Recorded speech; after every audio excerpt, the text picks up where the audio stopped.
we've been in this series called Follow Me. We've been looking at what it really means to be a follower of Jesus.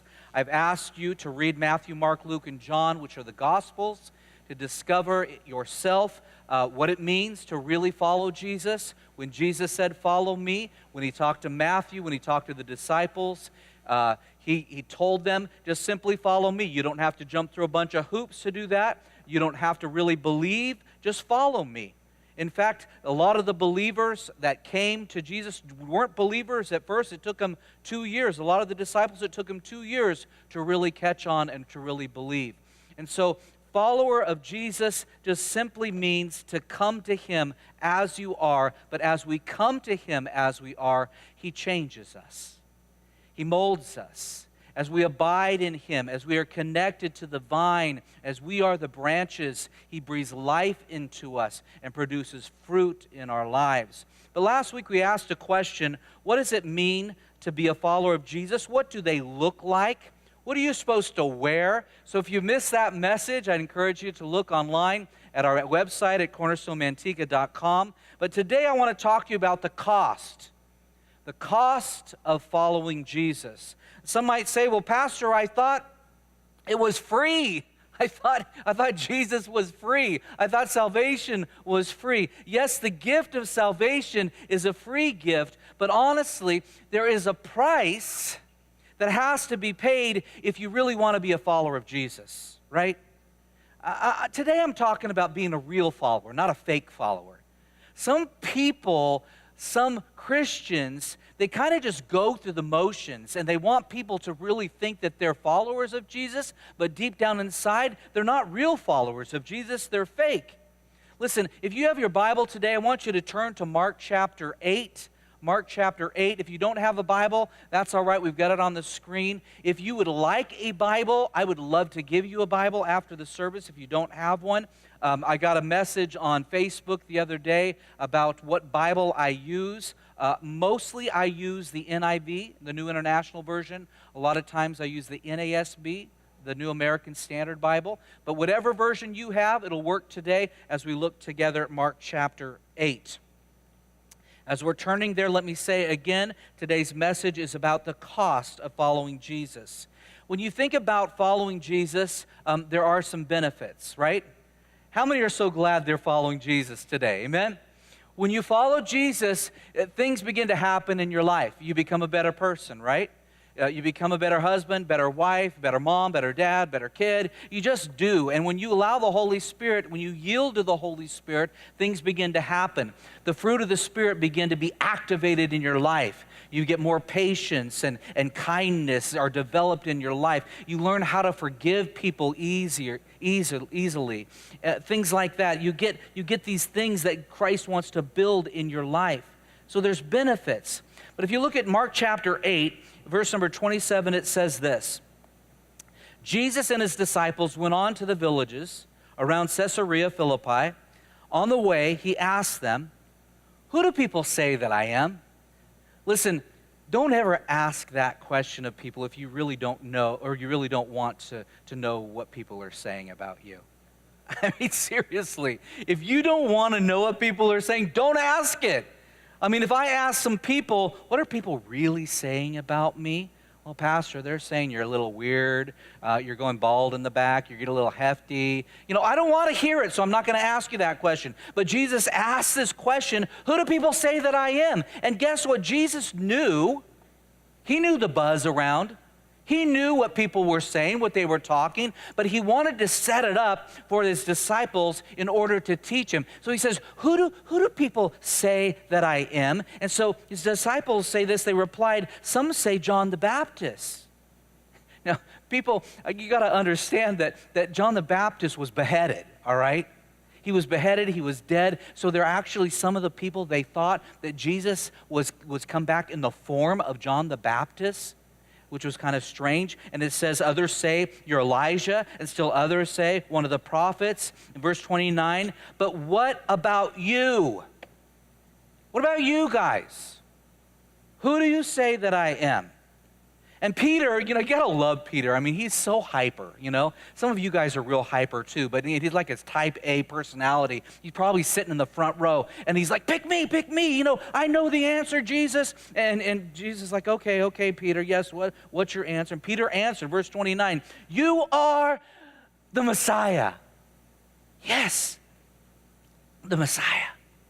Listen, Messiah is a Jewish term that means the anointed one. It was the one that they had been waiting for. The Jews had long awaited the coming of the Messiah. In the Greek, the term is Christ. Some of you are like, well, I thought that was Jesus' last name. No, that's not Jesus' last name. Jesus Christ. It's who he is. He is the anointed one, okay? So Peter goes, I know who you are. You're the anointed one. You are the Messiah. And Jesus is like, okay, yes, I am. But everyone doesn't need to know that yet, okay? There's going to be a time for people to know that. Then Jesus, he's setting all this up. He's such a master teacher. He sets it all up, and he says, I want you to understand this, okay? He jumps right into the price that has to be paid for following him. Listen to what he says, verse 31.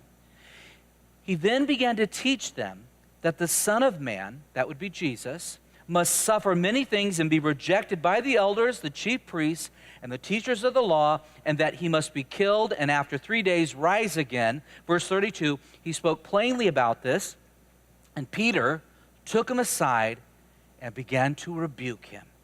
Now you got to get this picture, okay? So he's there with his closest disciples, okay? The closest followers. He's got a crowd too, which were other followers, and he's telling them things are going to get hard. Things are going to get really tough. And I hope that you're going to continue to follow me through all of this, Jesus is saying. And Peter's like, excuse me, Jesus, can I talk to you over here for a minute? Because I don't like this, Jesus. This is nonsense. Why are you going so negative on us, Jesus? I mean, things are so good right now. I don't know if you are aware, but when you are at a place, people follow you. They gather around. I'm talking thousands and thousands of people. And Jesus, you are so popular, things couldn't be better. Why are you going so negative? Why are you talking about this death stuff? We don't want to hear that. That's not the time for this. Things are on a high right now. I'm getting popular, Jesus. Don't blow my popularity. John thinks he's more popular than me, but things are going so good. Are you kidding? You're going to be killed? Don't talk like that. You're not going to be killed. You're the Messiah. You're the anointed one. Don't you remember when we were in the boat and what you did? You spoke to the winds and the waves. You have all authority. You are the anointed one. Stop going so negative, Jesus.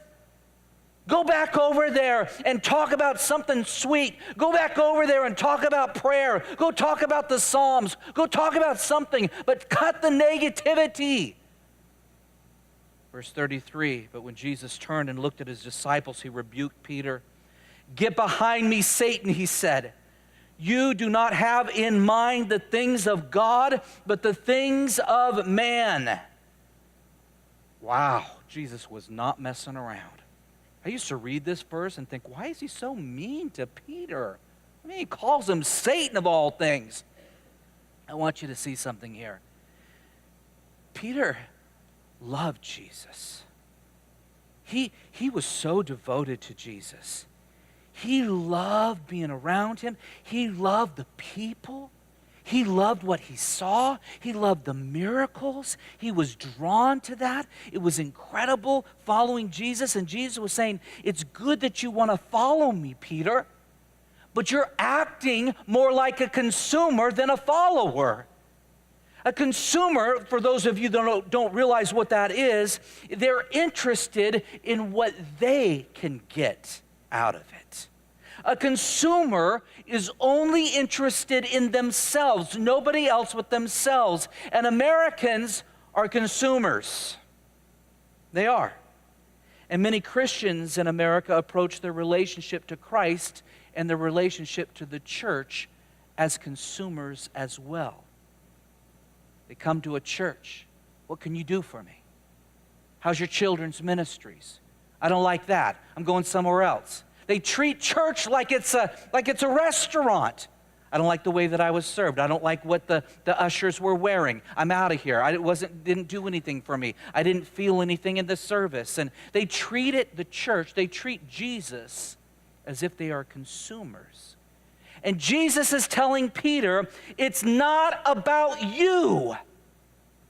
It's not about what you can get out of this whole thing. It's about me, Jesus said. If you want to follow me, which I know you do, Peter, if you want to follow me, it's going to cost you something. You see, when you follow me, there's got to be some kind of a sacrifice. Peter, the reason why I'm rebuking you, the reason why I'm so harsh with you is because you are so concerned about what's going to happen to yourself, and you're not concerned about what's going to happen to me. And then Jesus decides to just come out and say it. Because this was the moment. This was the time. This was the most pivotal point in all of what he was trying to teach them. He wanted to teach them what it was going to cost to really follow him. Look at this, verse 34. Then he called the crowd. And remember, the crowd were followers as well, okay? He's got his disciples there. Verse 34, he called the crowd to him along with his disciples, and he begins to teach them. The guys gathered around. The disciples are there. I'm looking at it, I'm trying to imagine the disciples are up front and Peter's probably right there in the middle. And so Jesus begins to unveil what it means to follow him. And this is not some preacher standing up and ranting and raving. He gets down with them. He's looking at them in the eye. He's like connecting with them. He's saying this is what it looks like. And Jesus, he says, I'm going to be arrested. I'm going to be tried. I'm going to be crucified. And listen to what Jesus says here, verse 34. He called the crowd to him along with his disciples. He said, whoever, any of you want to be my disciple, which means follower, must deny themselves and take up their cross and follow me. Can you imagine? It's scaring them. It's like you're talking about death here. To take up one's cross is really a reference to be condemned to die. Jesus is making a statement, a symbolic statement of a total, complete, 100% commitment to himself. Guys, this is where the rubber meets the road here, and I'm talking to you today. This is where it's at. There's no more playing games in your relationship with God. You want to call yourself a follower of Jesus Christ? Then you better figure it out real quick. You better understand that there is a cost to following him. It's not about you. It's not about what you can get. It's about him. It's about making a decision that it's going to cost me something to walk with Jesus. It's going to cost me something to follow him. And you don't follow Jesus because your mom and dad did it. You have to make the decision. You don't do it because it looks cool, because some friend is doing it. You do it because you know that this is what God is wanting you to do. You know that this is right. And it says you've got to deny yourself. That means you've got to say no to things. Sometimes you say no to things that you really want. That you're choosing God's ways over your ways. You're denying yourself. It simply means that you say no to you. Here's something I want, but I don't think it's best for me, so I'm going to say no. Jesus is saying here, there's going to be times in your life, moments in your life where decisions have to be made. Moments that you've got to choose what's best for you or what is best for you in God's view. If you want to follow Jesus, guys, this is not an option. This is not something, well, I'm not, I like this and this about Christianity. I like this and this, but, this part, it's stepping on my toes right now, and I'm not really interested. And he looks at the crowd, okay? Back in the Bible, he looks in the crowd and he says, I don't want to hide anything here. I don't want to sugarcoat this. This is not a seeker-sensitive kind of a service that I'm having with you guys. I know you like following me. I know you like the miracles, he's saying. I know you like it all. I know that there's emotion and you feel good about it, and you like to see the crowds, and you see people's lives being changed. I know you like all that. I know you like following me, but here's the point. You got to learn how to deny yourself. Now, can you imagine? Jesus talking about this. These guys are getting scared to death. Some of you in the crowd, and Jesus is like, he's teaching, and some are like, you know what, Jesus, that is way too much for me. Bye-bye. I'm out of here. I can't handle this. You're talking about crosses, Jesus. That's a symbol of death. We don't know that because we have crosses today, and they're pretty, and you wear them around your neck, and you got them on churches, on steeples. But back in that day, in that time, a cross was a symbol of death and punishment. It was an ugly symbol. Can you imagine what these people are thinking, these followers of Jesus who are listening to Jesus' teaching? Oh, heck no, Jesus. I did not sign up for this. I mean, come on.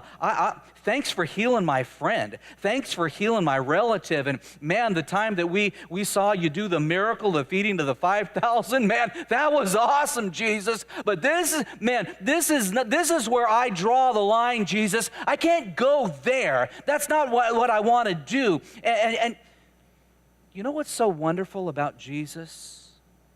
Is he knows our fears. He knows that scares us.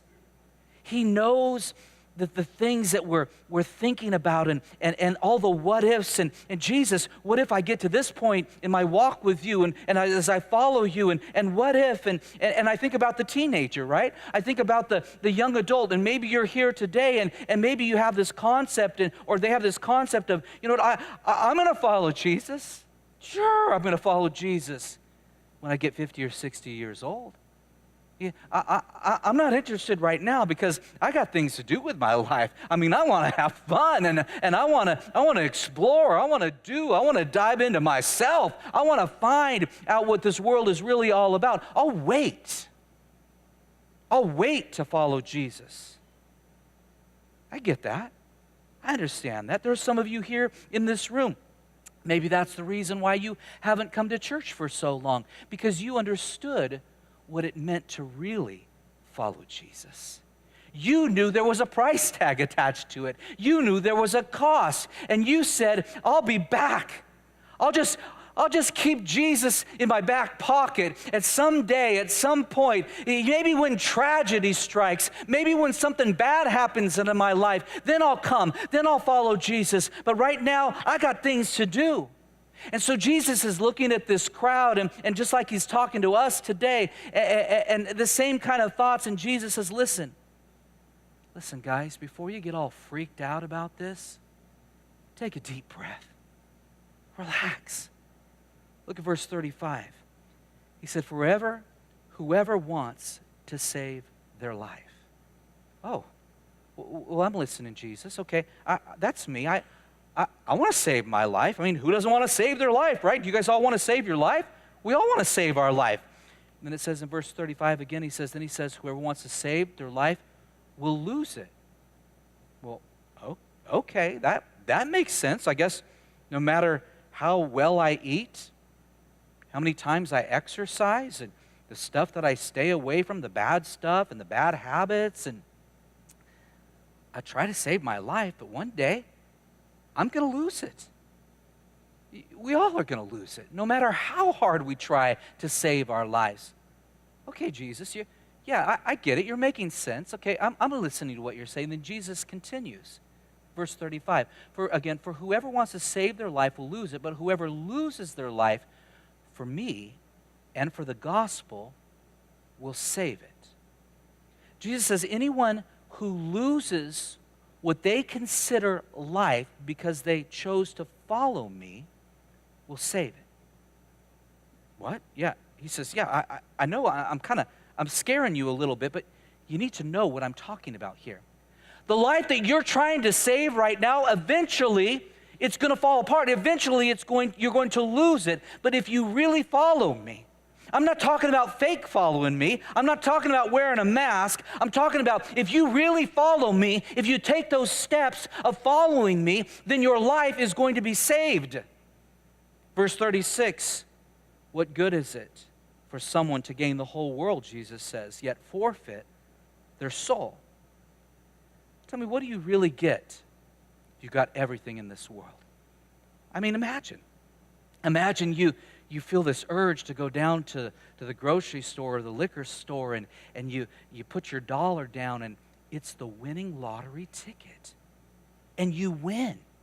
Let's say you get that and you win 100 times over, and you get everything you ever dreamed of. You get all the houses that you ever dreamed of, the cars and all the possessions and everything this whole world has to offer, all the pleasures. You just soak it in, you bring it into your life. People look at you. You got it all. Look what you're driving. Look who's with you. You gain the whole world. In other words, your wildest imagination comes true. You've got it all. However that looks for you, whatever the whole world is for you, he says, what good is it if you gain the entire world, yet you forfeit, you give away, you trade off your soul? Some people are like, well, I don't really believe in the soul. I mean, when I die, I'm just dying. I'm not going anywhere. A soul? There's no afterlife. Here's the thing, guys. With afterlife, did you know here in America, 97% of Americans believe that there is some sort of afterlife? Meaning something happens to them. They go somewhere when they die beyond this life. Verse 37, or what can anyone give, Jesus said, in exchange for their soul? He said, let's turn it around. You like that first one? Let's turn it around. Let's say it this way. Let's say you're at the end of your life and you got all the possessions. You got everything you ever wanted. You got everything. You have everybody. You have all the relationships. You got everything you ever wanted in your entire life. And you're about ready to breathe your last breath. Your heart is about ready to give out, and an angel visits you. Okay, hypothetically, this is happening. An angel comes and you say, oh my goodness, I'm getting ready to die. I'm getting ready to go into eternity where I have forfeited my soul. And Jesus says at that moment, and this is such a great question, in that moment, what would you trade to get your soul back? What would you trade? What would you trade in order that you didn't have to forfeit your soul? And everybody knows, they know the answer to that. You would trade everything. Take it all. Take all my possessions. Take all my relationships. Everything that I have so that I can get my soul back. We would trade it all, everything. There would not be any negotiation. What do I have to do to not forfeit my soul? Give everything I have away. That's it. Because I'm going to lose it anyways, right? And at that moment, Jesus answers both of those questions. What good is it if you gain the whole world and forfeit your soul? It's no good. And what would you give in exchange for your soul? Everything. And Jesus, such a brilliant teacher, right? He says, you've just discovered something. Something that people are asking themselves all the time.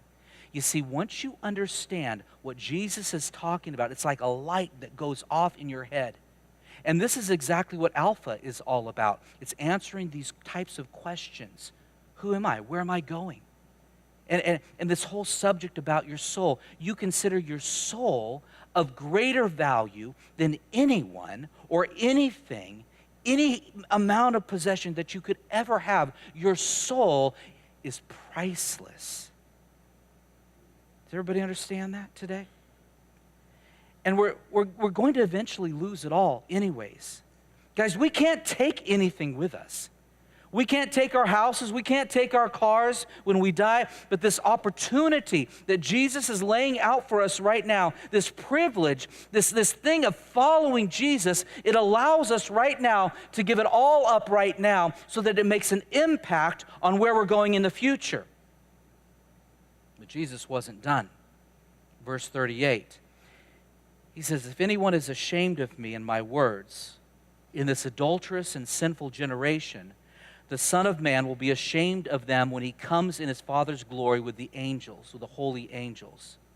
If any one of you, and this is the whole subject of the cost of following Jesus, if you are ashamed of me, if you're walking down the street and somebody comes up to you and say, hey, aren't you one of those followers of Jesus? Aren't you a Christian? Hey, I saw a bumper sticker on your car. You follow Jesus? No. Are you ashamed of Jesus? When things get tough in your life, when you're out with a crowd, and sometimes, guys, it's so hard to be a Christian, let's be honest, especially when you're with other people that aren't Christians. We tend to want to blend in with the world, blend in with culture. It's hard for high school students. It's hard for college students. It's hard for some of you when you go to your workplace. You just want to fit in. You don't want to stand out. You don't want people to notice. You don't want to just stand up and say you're a believer, you're a Christian, you're a follower of Christ. And Jesus said, this is a part of it. This is a part of following me. There's a cost. It's going to cost something in your life. Are you ashamed of me? Now remember who he's talking to. He's talking to his followers. He's talking to the crowd, and Peter is there. And remember, Peter started the whole thing. But remember what happened to Peter? Jesus was going to be arrested and tried, and Peter's running around. He's like freaked out, and the little girl comes up to him, just a middle school girl. She's like, hey, I recognize you. Aren't you a Galilean? Aren't you one of those guys that are with Jesus? No, me. That's not me. When Jesus learned of that, what Peter did, how he denied Jesus, we think, what an idiot, he denied Jesus. What did Jesus do? Did Jesus kick him out of Christianity? You idiot, why'd you deny me? No, he forgave him. In fact, he put Peter in charge of the whole thing. The whole church, the whole organization fell on his shoulders. Here's the thing. Keep following him. Jesus knows it's going to be tough out there. Some of you have already fallen. You've made mistakes. You've identified yourself as not a follower of Christ. Pick yourself up. Let Jesus infuse you with energy and vision. Move forward. Keep going. Keep going. He forgives you. Guess what, Peter, when he saw the risen Savior, when he saw Jesus alive, something inside of him was like, this is the real deal. And he became a martyr. He died for the sake of Christ. In closing, here's what I want you to go home with today, okay? Here's what you need to understand as you leave. First of all, salvation is free. Everybody say free. Salvation is free. It costs us nothing. If you want to be a child of God, you place your hope and your trust in Jesus Christ. It costs you nothing because of the cross. Jesus paid the price, so you didn't have to.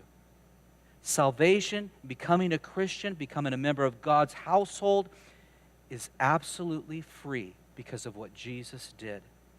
Salvation is free.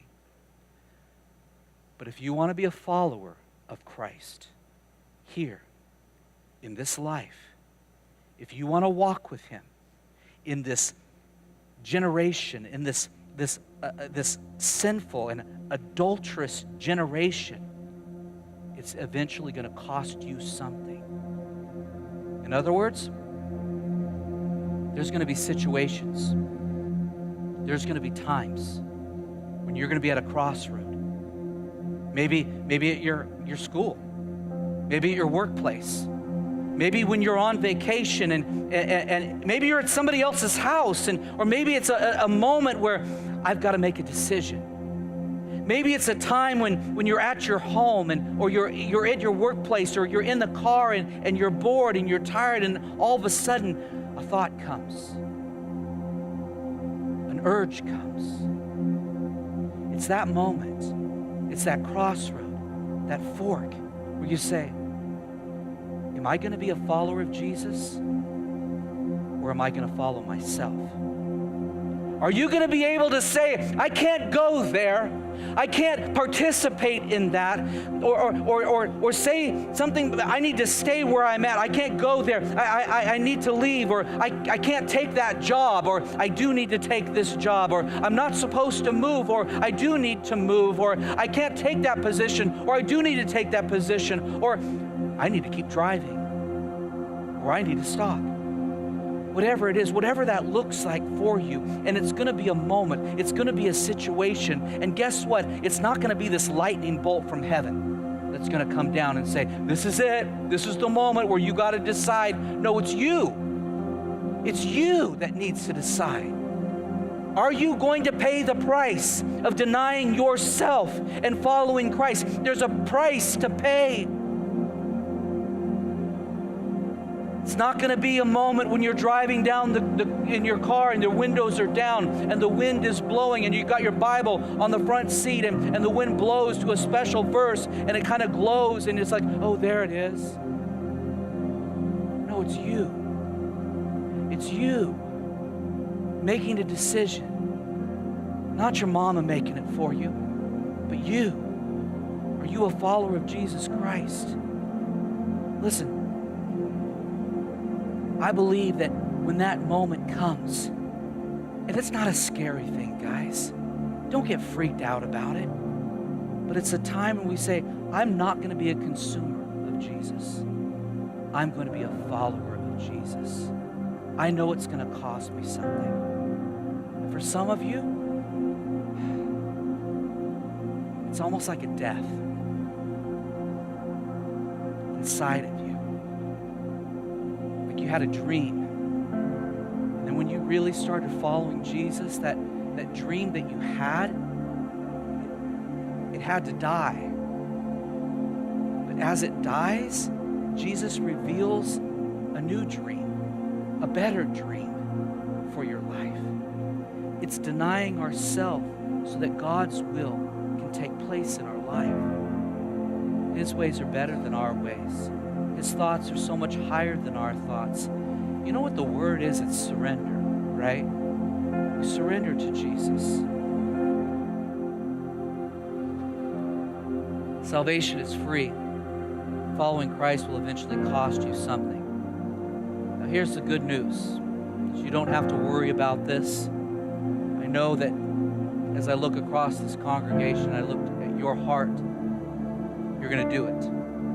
You're going to make the right decision. You're going to do the right thing. For some of you here in this room, you say, Pastor Scott, I don't know how you do this. You must have been looking over my shoulder this week. But for some of you, you have to make a decision this week. Maybe it's today. You say, Pastor, you know exactly what I'm dealing with.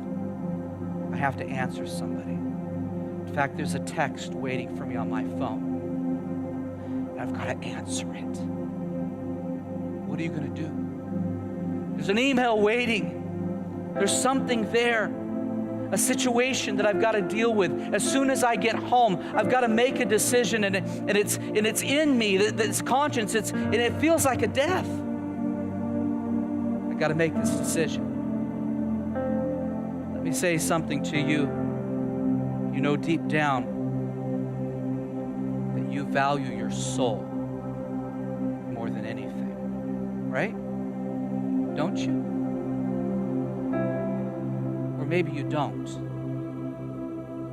Do you value your soul more than any possession? More than any job? More than any relationship? Do you value your soul? Are you willing to give up your soul? I think you're going to make a good decision this week. And as we come to that fork in the road, and it will come, you don't have to worry about it, it's going to come. But I think it's in moments like these today where we, like Peter and those disciples, we say, yes, Jesus, where you go, I will follow. Where you lead, I will walk beside you. No matter what the cost, I will carry my cross. I will not be ashamed of you. I will live for you. Somebody calls me out, I will stand proudly with my head up, declaring that you are a good God, that I follow you with my whole heart, not half of a heart, but all of me. Today is a day about commitment. Follow him. Follow him. Follow Jesus. Would you stand to your feet?